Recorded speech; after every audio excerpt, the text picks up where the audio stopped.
ayan guys, nandito ako ngayon sa taas. Tingnan nyo naman ito. Dinadamuhan ko. Yan. Ano ka, may uod siya guys. Tanggalin natin yung uod kasi uubusin niya yung dahon. Yan o. Meron. Ano ka guys. Nakakatuwa, diba? Oh. Parang kailan lang ngayon, ano na sila, buhay na, diba? Yan o. Ha? Buhay na guys. Grabe, ang saya. Ang saya ng puso ko guys. Kasi finally. Tay, pwede na tayo magdagdag ulit. Doon sa kabila, sa dulo. Diba? Hindi pa tayo nakakapagtanim doon banda. Oo. Tay, danan mo na lahat, tingnan mo. Buhay na. Nakakatuwa. Nakakatuwa guys. Buhay na sila. Yung aakalain mo hindi sila mabubuhay. Tapos ngayon buhay na. Diba? Nakakatuwa. Bilang isang farmer. Nakakatuwa guys. Ano lang dito. So, kailangan natin itong i-maintain. Tabas, linis. Kasi nga, 1 month lang. Babalik na ulit yung mga damo. 1 month, 2 months. Pero nakaka-proud guys bilang isang farmer. Katulad nito, nabuhayan ka ng mga tanim. Nakakatuwa.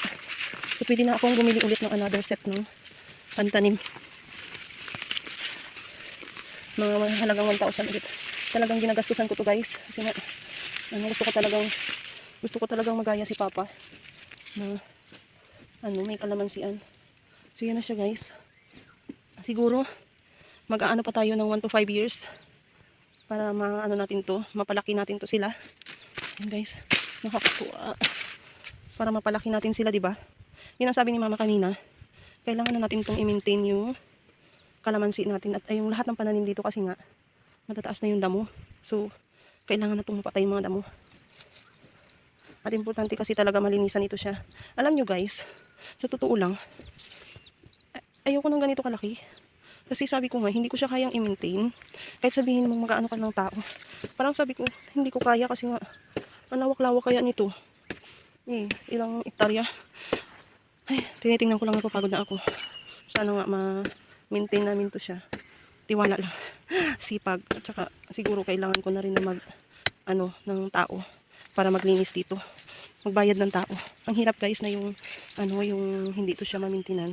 Sayang yung effort namin dito nagtanim kami. So, kailangan talaga mailinis ito siya. No? Titingnan natin sa mga susunod na araw na maipalinisan namin ito siya. Sa ngayon kasi ay siguro kami muna yung maglilinis. Pero alam nyo rin na hindi ko kaya. Na hindi namin kaya. Pero susubukan natin. Siguro kailangan na natin magbayad ng tao para maglinis nito. Ilang years ang pag-maintain, paglinis. Sana makayanan namin. Yun lang guys. Diba? Ay! Ayun siya. Buhay na rin ito. Diba? Nakakatuwa. Yan. Mura pa. Yan. Nandito na yung mga asong makukulit. Makukulit na aso.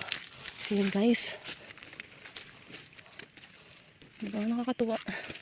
Saya ng puso mo talaga kapag ikaw farmer tapos nakabuhay ka ng tanim. Yan. Sana mapalaki namin to sila. Good luck sa amin guys.